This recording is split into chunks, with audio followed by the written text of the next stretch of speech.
Kamu pernah nggak merasa dikejar oleh sesuatu yang sebenarnya kamu coba lupakan? Buatku, itu datang dalam bentuk panggilan telepon. Namaku Raka. Umurku 29 tahun. Aku tinggal sendiri di Jakarta. Kerja sebagai desainer grafis di agensi kecil. Hidupku tidak ada yang spesial. Aku nggak terlalu dekat sama siapa-siapa, nggak punya pasangan. Teman pun paling 1-2. Ibuku meninggal saat aku SMA. Dan ayah, dia pergi dari hidup kami waktu aku umur 5 tahun. Yang ku tahu, dia ninggalin kami begitu aja. Tanpa kabar. Tanpa alasan. Tiba-tiba, hidupku aneh. Semuanya mulai dari satu panggilan. Awalnya, kupikir spam. Aku abaikan. Tapi malam berikutnya, nomor berbeda. Waktu yang sama. Dan terus begitu. Hampir setiap malam. Awalnya, kuanggap iseng. Tapi makin lama, ada yang aneh. Deringnya terasa familiar. Seperti ada sesuatu yang penting.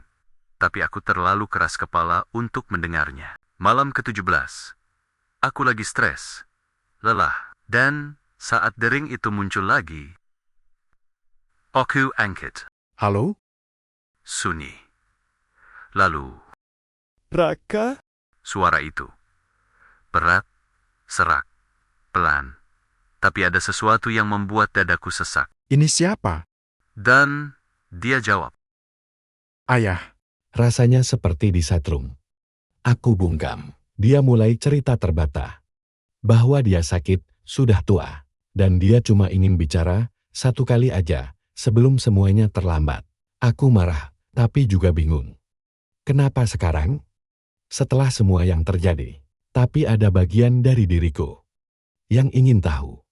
Ingin dengar semuanya. 2 hari kemudian, aku naik kereta ke Yogyakarta. Aku datang ke rumah sakit. Ruang perawatan itu sunyi. Dan di sana, duduk seorang pria tua. Kurus, lemah, dengan mata yang mirip mataku. Kami saling menatap, tak ada kata, hanya tatapan. Lalu dia bilang, Terima kasih sudah datang. dan mulai cerita. Dulu, dia terlilit utang, terlibat kasus penipuan. Ketakutan, dia kabur, lalu tertangkap, dan dipenjara. Saat bebas, dia tahu ibuku sudah menikah lagi, tapi hanya sebentar, sebelum akhirnya meninggal. Dia merasa tak layak kembali, jadi dia hanya mengawasi dari jauh. Tapi sekarang, tubuhnya tak kuat lagi.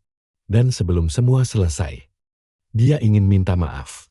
Kami bicara selama 26 menit. Waktu yang pendek, tapi dalam diam kami, ada begitu banyak yang tak sempat diucap. Dia memberiku foto lama. Aku kecil, digendong olehnya. Dan sebuah surat, katanya. Maaf bukan untuk menghapus luka, tapi agar kamu bisa menutup lembar yang tak selesai. Malam itu, dia pergi, dan aku tidak menangis. Tapi untuk pertama kalinya dalam hidupku, aku merasa damai. Aku tak tahu apakah aku sudah memaafkannya. Tapi aku tahu, aku tak lagi membenci.